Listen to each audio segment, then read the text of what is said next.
بسم اللہ الرحمن الرحیم بسم اللہ الرحمن الرحیم اللہم صلی علی سیدنا محمد وعلی آل سیدنا محمد وبارک وسلم۔ اطلاق اور تقیید کے باب میں ہم پہنچے تھے نفی کے بیان تک۔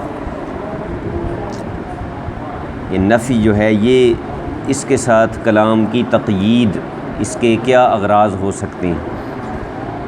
وہ کہتے ہیں کہ نفی کے ساتھ جو تقیید ہے اس کا مقصد یہ ہوگا کہ نسبت کا ایک مخصوص طریقے پر سلب، کیونکہ جو ہے نا کلمات نفی وہ سارے ایک نوعیت کی نفی نہیں کرتے، ایک طرح کی نفی نہیں کرتے، ان کے نفی کرنے میں فرق ہے۔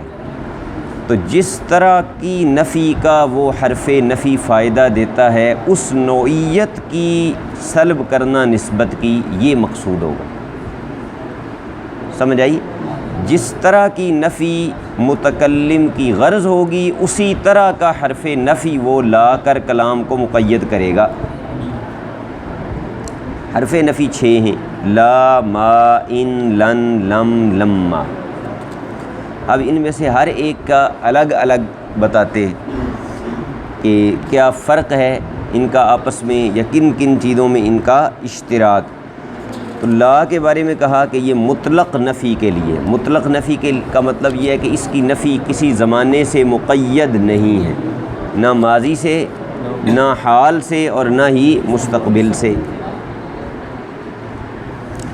لیکن ان جو ہے اس کا معاملہ اور ہے۔ ان حال کی نفی کے لیے آتا ہے اگرچہ یہ مضارع پر داخل ہو، اگرچہ یہ مضارع پر ہی داخل ہو، پھر بھی یہ حال کی، ما اور ان دونوں، ما کے بارے میں بھی یہی کہہ رہے ہیں کہ ما اور ان یہ دونوں حال کی نفی پر کے لیے آتے ہیں، حال کی نفی پر دلالت کرتے ہیں اگر یہ مضارع پر داخل ہو۔ لیکن اس کی تفصیل ہے، اس کی تفصیل یہ ہے کہ مضارع کی نفی پر، یہ حال کی نفی پر دلالت تب کرتے ہیں کہ جب مطلق ہوں، اور اگر زمانوں میں سے کسی زمانے کی قید وہاں لگا دی جائے، مثلا مستقبل کی قید لگا دی جائے گی تو پھر مستقبل کی نفی بھی کر سکتے ہیں، لیکن اگر مطلق ہوں گے تو پھر ما اور ان مضارع پر جب آئے ہوئے ہوں گے تو یہ حال کی نفی کریں گے۔ لن جو ہے یہ استقبال کی نفی کرتا ہے اور نفی بھی مؤکد کرتا ہے۔ اب دیکھو پہلی دو نفیوں میں تاکید نہیں تھی، اس کی نفی میں تاکید بھی ہے۔ لم اور لما اس بات میں تو شریک ہیں کہ یہ ماضی کی نفی کے لیے آتے ہیں، لیکن بعض احکام میں ان میں فرق بھی ہے۔ وہ فرق کیا ہے کہ لما کی جو نفی ہے نا وہ زمانہ ماضی سے شروع ہوتی ہے اور پھیلتی پھیلتی بڑھتی بڑھتی زمانے تکلم تک آ جاتی ہے، زمانے تکلم تک وہ پھیلی ہوئی ہوتی ہے، اور نطق کے ساتھ جو متصل حالت ہے اس حالت تک کی نفی ہوتی ہے۔ سمجھ آئیے؟ جبکہ لم میں کبھی اس طرح ہوتا ہے اور کبھی اس طرح نہیں ہوتا،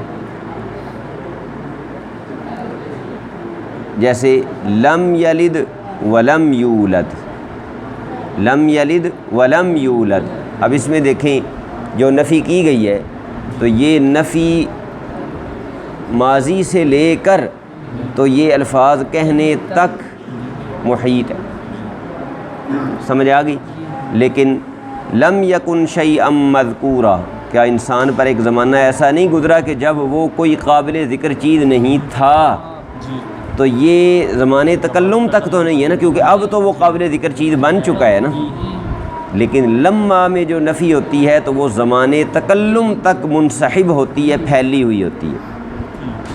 مثلا لما یقوم الامیر، ابھی تک امیر کھڑا نہیں ہوا، ابھی تک یعنی زمانے تکلم تک وہ کھڑا نہیں ہوا۔ ایک تو یہ فرق ہے انسحاب اور عدم انحساب کا، یعنی انسحاب اور عدم انسحاب کا۔ کہ زمان تکلم تک انسحاب یعنی پھیلاؤ ہوتا ہے لمہ میں، اور لم میں کبھی ایسا ہوتا ہے اور کبھی ایسا نہیں۔ دوسرا فرق یہ ہے کہ لمہ میں نفی اس کی جاتی ہے جو متوقع ہو، ایکسپیکٹڈ ہو، کہ ایسا ہو جائے گا لیکن ابھی تک نہیں ہوا، سمجھ آئی؟ لیکن لم میں ایسا ضروری کوئی نہیں کہ وہ چیز متوقع ہو، کبھی متوقع بھی ہو سکتی ہے اور کبھی غیر متوقع بھی ہو سکتی ہے، سمجھ آ گیا؟ چونکہ لم اور لمہ میں یہ دونوں فرق ہیں، لہٰذا لما یقم زید ثم قام کہنا غلط ہے۔ چونکہ ہم لمہ کا معنی بتا چکے کہ وہ نفی زمان تکلم تک پھیلی ہوئی ہوتی ہے، لہذا یہ کہنا کہ زید لما یقم زید، زید ابھی تک کھڑا نہیں ہوا پھر کھڑا ہو گیا، تو کھڑا نہیں بھی ہوا اور کھڑا ہوا بھی، تو یہ اجتماعی نقیضین ہے، لہذا ایسا کہنا غلط ہے، کیونکہ جس چیز کی نفی کی جا رہی ہے اسی کا اثبات اسی وقت میں کیا جا رہا ہے، یہ اجتماعی نقیضین ہے اور یہ مستحیل ہے۔ لیکن یوں کہنا لم یقم زید ثم قام، یہ ٹھیک ہے، زید پہلے کھڑا نہیں ہوا تھا اب کھڑا ہو گیا۔ تو کہتے ہیں کہ لمہ جو ہے یہ نفی میں قد کے مقابل ہے جو قد اثبات میں آتا ہے، یعنی اگر قد کو اثبات میں ایک طرف رکھیں، لمہ کو نفی میں دوسری طرف رکھیں، تو یہ ایک دوسرے کے مقابل ہیں۔ کیسے مقابل ہیں؟ کہ جیسے قد جو ہے یہ اثبات کو حال کے قریب کر دیتا ہے، لمہ نفی کو حال کے قریب کر، ماضی مطلق کو ماضی قریب بنا دیتا ہے نا۔ قد ضربہ کا معنی ہے ابھی ابھی اس نے مارا ہے، یعنی زمان تکلم کے قریب قریب، تو اس میں ہوگا کہ یہ ابھی تک یعنی زمان تکلم کے قریب قریب تک یہ کام نہیں ہوا، وہاں یہ کہ ہوا ہے، یہاں یہ کہ نہیں ہوا، لہٰذا یہ کہنا لما یجئ محمد فی العام الماضی، یہ کہنا بھی غلط ہے۔ لما یجئ محمد فی العام الماضی، ابھی تک محمد نہیں آیا گزشتہ سال میں، تو ادھر کہہ رہے ہیں کہ ابھی تک، وہ تو زمانے تکلم کے قریب ہے، اور فی العام الماضی یہ تو گزشتہ سال، یہ تو بعید کے زمانے کی بات ہو رہی ہے، تو لما جو ہے یہ زمانہ تکلم کے قریب تک جو ہے وہ نفی کے لیے استعمال ہوتا ہے۔ یہ تو ذکر تھا جی 6 احرف نفی کا، کہ ان کے ساتھ کلام کی تقیید کیوں کی جاتی ہے، اس کی اغراض کیا ہوتی ہیں۔ تو خلاصہ اس کا یہی ہے کہ ان میں سے ہر ایک خاص نوع کی نفی پیدا کرتا ہے، ان میں سے جس طرح کی نفی پیدا کرنے کا متکلم قصد کرے گا اسی طرح کا حرف نفی وہ استعمال کر لے۔ آگے ہیں توابع۔ توابع آپ نحو میں پڑھتے ہیں، تو وہ بھی تو ایک قید ہوتے ہیں، صفت ہے تو وہ بھی ایک قید ہے، بدل ہے وہ بھی ایک قید ہے، تاکید ہے وہ بھی ایک قید ہے، عطف بیان، عطف بالحرف وغیرہ قید ہیں۔ تو کہتے ہیں ان کے ساتھ کلام کو مقید کرنے کی بھی اغراض ہیں، اور وہ اغراض وہی ہیں کہ جن اغراض کا ان کے ذریعے قصد کرنا ممکن ہے۔ ان میں سے ہر ایک کی ایک اپنی اپنی حیثیت، ایک اپنا اپنا کردار ہے کلام کے اندر، جس طرح کا کردار ان کا ہے اس طرح کی کوئی غرض اگر متکلم کے ذہن میں ہوگی تو متکلم پھر اس کو استعمال کرے۔ مثلا جو فوائد صفت کے ہیں یہ سارا کچھ آپ نے پڑھا ہوا ہے، صفت کن کن چیزوں کے لیے آتی ہے، تاکید کا مقصد کیا ہوتا ہے وغیرہ وغیرہ، تو ان غرضوں میں سے کوئی غرض اگر متکلم حاصل کرنا چاہے گا تو وہ اس طرح کے تابع کو استعمال میں لے آئے گا۔ مثلا کہتے ہیں کہ نعت جو ہے یہ کبھی تو تمییز کے لیے ہوتی ہے۔ تمییز سے کیا مراد ہے؟ یعنی اگر صرف موصوف کو ذکر کیا جائے تو اس نام کے تو بہت سارے بننے ہیں، تو پھر ابہام ہی رہے گا نا، وہ مشتبہ ہو جائے گا نا معاملہ۔ مثلاً کہے حضر علی، علی آیا تو علی وہاں کئی ہیں، تو اب وہ ساتھ صفت ذکر کرے گا تاکہ متمیز ہو جائے کہ یہ کس علی کی بات ہو رہی ہے، یہ اس علی کی بات ہو رہی ہے جو کاتب ہے، اس علی کی نہیں ہو رہی جو شاعر ہے۔ تو یہ صفت نے کیا فائدہ دیا؟ صفت کے ساتھ تقیید کا فائدہ کیا ہوا کہ تمیز ہو، تمیز ہو گیا، یعنی جدا ہو گیا، منفرد ہو گیا، ممتاز ہو گیا وہ موصوف۔ کبھی کشف کا معنی کیا ہوتا ہے؟ کشف کا معنی ہوتا ہے اس کی ماہیت کا بیان، حقیقت کا بیان، مثلا کوئی بندہ کہے الجسم الطویل العریض العمیق یشغل حیزا من الفراغ، جسم جو لمبا چوڑا اور گہرا ہوتا ہے وہ ایک خالی جگہ کو پر کر لیتا ہے۔ یہ فلسفے کی اصطلاح ہے، جسم کی تعریف یہ کی جاتی ہے فلسفے میں کہ جسم اسے کہتے ہیں جس میں طول، عرض اور عمق ہو، ٹھیک ہے نا، یعنی اس میں لمبائی بھی ہو، چوڑائی بھی ہو اور گہرائی بھی ہو، ڈیپتھ بھی ہو۔ یہ تین چیزیں جس میں ہوتی ہیں وہ جسم ہوتا ہے۔ آپ کوئی بھی جسم دیکھ لیں اس میں یہ تین چیزیں ضرور ہوں گی، اور کوئی جسم ایسا نہیں ہوگا جو جگہ نہ گھیرے، یعنی کسی سپیس کو، کسی خالی جگہ کو جو کور نہ کرے، پر نہ کرے۔ اب جب الجسم کے ساتھ الطویل، العریض، العمیق یہ صفتیں ذکر کی ہیں تو انہوں نے کیا کیا ہے؟ انہوں نے جسم کی تعریف کر دی ہے، جسم کی ماہیت و حقیقت کو بیان کر دیا ہے۔ سمجھ آئی ہے؟ یا اس کی اور مثال بنا لو کہ مثلا کوئی بندہ کہے الکلمۃ التی وضع لمعنى مفرد یکون علی ثلاثۃ اقسام، وہ کلمہ جو کہ ایسا لفظ ہوتا ہے کہ جس کی ایک معنی مفرد کے لیے وضع ہے، اس کی تین قسم۔ اب کلمہ کے ساتھ التی لگا کر اس کی صفت بنایا نا ہم نے کہ وضع لمعنى مفرد، وہ کلمہ جس کی وضع معنی مفرد کے لیے، تو کلمہ ہوتا ہی وہ ہے۔ تو اب التی وضع لمعنى مفرد یہ کلمہ کا کشف ہے، یعنی اس کی حقیقت و ماہیت اور تعریف کا بیان ہے۔ تو کبھی صفت یہ کام کرتی ہے، کبھی تاکید کے لیے آتی ہے۔ تلک عشرۃ کاملہ، کاملہ یہ عشرہ کی تاکید ہے۔ یا اسی طرح نفخۃ واحدہ، تو آپ کو پتہ ہے نفخہ جو ہے یہ ویسے بھی فعلۃ جو ہے یہ مرت کے لیے، تو اس کا ویسے بھی معنی ہے ایک دفعہ پھونکنا، لیکن واحدۃ آگے آیا ہے تو یہ اس کی۔ اسی طرح عربی میں کہا جاتا ہے امس الدابر لا یعود، گزر جانے والا کل نہیں لوٹے گا۔ حالانکہ صرف امس لا یعود بھی کہا جائے تو بات تو پوری ہو جاتی ہے، لیکن تاکید ہے کہ گزرا ہوا کل جو حالانکہ امسی کا معنی ہی ہوتا ہے گزرا ہوا کل۔ کبھی مدح کے لیے آتی ہے، حضر خالد الحمام، بڑے ہمت والا خالد حاضر ہوا۔ کبھی مذمت کے لیے، جیسے وامرأتہ حمالۃ الحطب۔ اب یہ نہ سوچیں آپ کہ یہاں تو وہ صفت بن نہیں رہی نحوی لحاظ سے، یہ یاد رکھیں یہاں بلاغت میں جب صفت کی بات ہوتی ہے تو یہاں صفت سے مراد اصطلاحی صفت نہیں ہوتی، موصوف صفت نہیں ہوتے، بلکہ کسی بھی طرح جو کسی کی خوبی خامی بیان کر رہی ہے، حال ہو، صفت ہو وغیرہ وغیرہ، عطف بیان، یہ جس طرح بھی۔ تو یہاں بھی ایسے ہی ہے کہ وامرأتہ حمالۃ الحطب، تو یہ اس کی مذمت کے لیے آیا ہے۔ اعوذ باللہ من الشیطان الرجیم میں الرجیم مذمت کے لیے، بسم اللہ الرحمن الرحیم میں صفتیں جو ہیں یہ مدح کے لیے ہیں۔ آگے ہے جی عطف بیان، یہ تو نعت کا تھا نا یہاں تک، اب آگے عطف بیان۔ عطف بیان محض توضیح کے لیے لایا جاتا ہے۔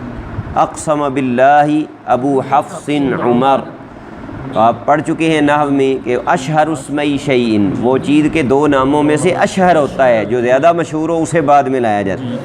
کبھی کبھی توضیح کے ساتھ ساتھ مدح والا پہلو بھی ہوتا ہے۔ جعل اللہ الکعبۃ البیت الحرام، اللہ نے کعبہ کو یعنی عزت والے گھر کو لوگوں کے قیام کا ذریعہ بنایا، تو الکعبہ کا عطف بیان ہے البیت الحرام، یہ صرف اس کی وضاحت ہی نہیں کر رہا، مدح بھی کر رہا ہے کہ وہ ایسا گھر ہے جسے اللہ نے عزت و حرمت سے نوازا ہے۔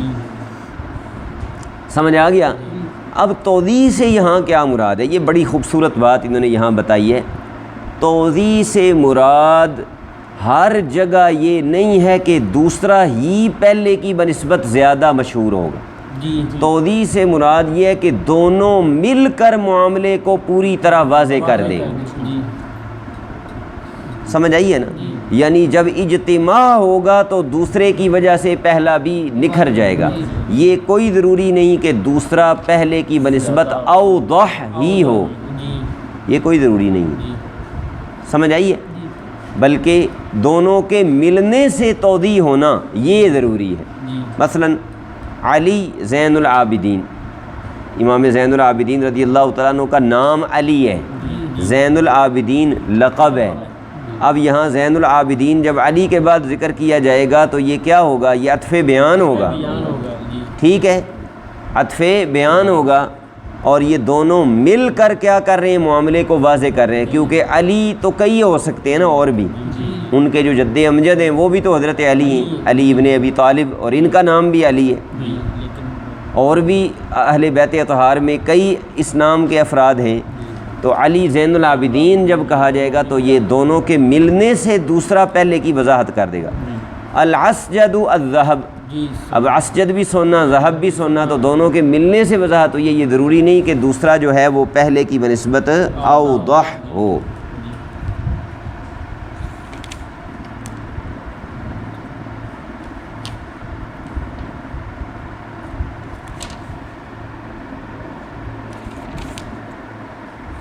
یہ بھی ہو سکتا ہے کہ پہلا اوضح ہو، سمجھ آئی؟ محشی لکھ رہے ہیں کہ جو ثقات فن ہیں، یعنی بلاغت کے جو ثقہ ماہرین ہیں، انہوں نے یہی کہا ہے کہ ہر جگہ پر بعد والے کا اوضح ہونا ضروری نہیں، ہو سکتا ہے پہلا ہی اوضح ہو لیکن دونوں کے ملنے سے وضاحت ہو جاتی ہے۔ آگے ہے جی عطف النسق۔ عطف النسق کتھے کہتے ہیں؟ جس کو عطف بالحرف بھی کہا جاتا ہے۔ کہتے ہیں اس کی جو اغراض ہیں یہ وہی ہوں گی کہ جو احرف عطف کے معنی آپ نے پڑھا ہے نحو میں اچھی طرح، کہ جو حروف عطف ہیں ان کے گروپ ہیں، اور پھر ان میں سے بھی ہر گروہ کے اندر بھی کچھ نہ کچھ ان کے معنی میں فرق، مثلا واو مطلق جمع کے لیے، فا جو ہے یہ ترتیب بلا تراخی کے لیے ہے، ثم ترتیب مع تراخی کے لیے ہے، بل اعراض کے لیے ہے، سمجھ آئی ہے، کوئی ان میں سے احد الامرین کے لیے آتے ہیں۔ تو جس طرح کی غرض ہوگی اس طرح کا حرف نسق، حرف عطف لایا جائے گا۔ آگے آ گیا بدل۔ بدل زیادتی تقریر و ایذا کے لیے آتا ہے، یا تو زیادہ پختہ کرنے کے لیے بات کو، یا زیادہ واضح کرنے کے لیے۔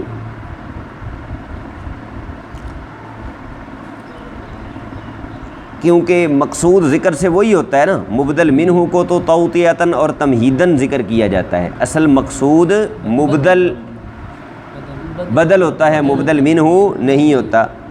تو جب ایک چیز کا پہلے توطیعتاً ذکر آ گیا تو بعد میں جب اس کا ذکر آئے گا تو پھر تاکید پیدا ہوگی یا نہیں ہوگی، یا مزید وضاحت ہوگی یا نہیں ہوگی، تو اس لیے کہا لزیادت التقریری والایضاح۔ مثلا ایک بندہ کہتا ہے قادم ابنی علی، یہ بدر الکل کی مثال ہے، میرا بیٹا علی آیا۔ اب اس کے ہو سکتا ہے زیادہ بیٹے ہوں، تو صرف قادم ابنی کہتا تو پوری وضاحت نہ ہوتی، تو علی کہہ دیا تو وضاحت ہو گئی، زیادت ایذا ہو گئی۔ سافر الجند اغلبہ، لشکر کے اغلب حصے نے سفر کیا، یعنی زیادہ حصہ لشکر کا جو اس نے، تو اس میں بھی وضاحت ہوگی کہ پورا لشکر نہیں سفر پہ گیا، اکثر گیا ہے، کچھ حصہ اس کا یہاں بھی ہے۔ یہ بدر الباد کی مثال ہے۔ نفع عن الاستاذ علمہ، استاد کے علم نے مجھے نفع دیا، یہ بدر الاشتمال کی مثال ہے، کیونکہ یوں بھی تو ہو سکتا ہے نا کہ استاد کسی کو مالی فائدہ بھی دے۔ امام ابو حنیفہ رضی اللہ تعالیٰ عنہ پڑھاتے بھی تھے اور خرچے بھی اٹھاتے تھے، تو یہ بھی تو نفع ہے نا، لیکن وہ کہہ رہا ہے کہ استاد کے علم نے مجھے نفع دیا، تو اس میں زیادت تقریر ہے اور زیادت ایذا۔ اچھا زیادت تقریر کیوں ہے؟ یہ غور کیا آپ نے؟ اس لیے کہ اسناد ڈبل ہے، سمجھ آ رہی ہے؟ بدل الکل میں تو وہ ایک ہی چیز ہے، بدر الباد میں بھی وہ اسی کی جز ہے، تو جب کل کا ذکر آئے تو کل کے ضمن میں جز کا ذکر ہوتا ہے کو نہیں ہوتا؟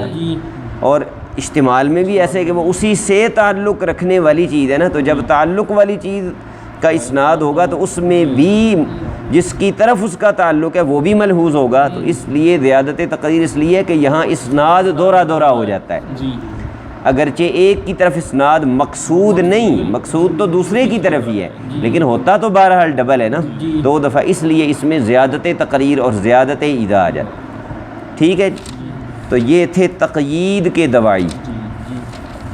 پانچواں باب یہ تھا اطلاق اور تقیید۔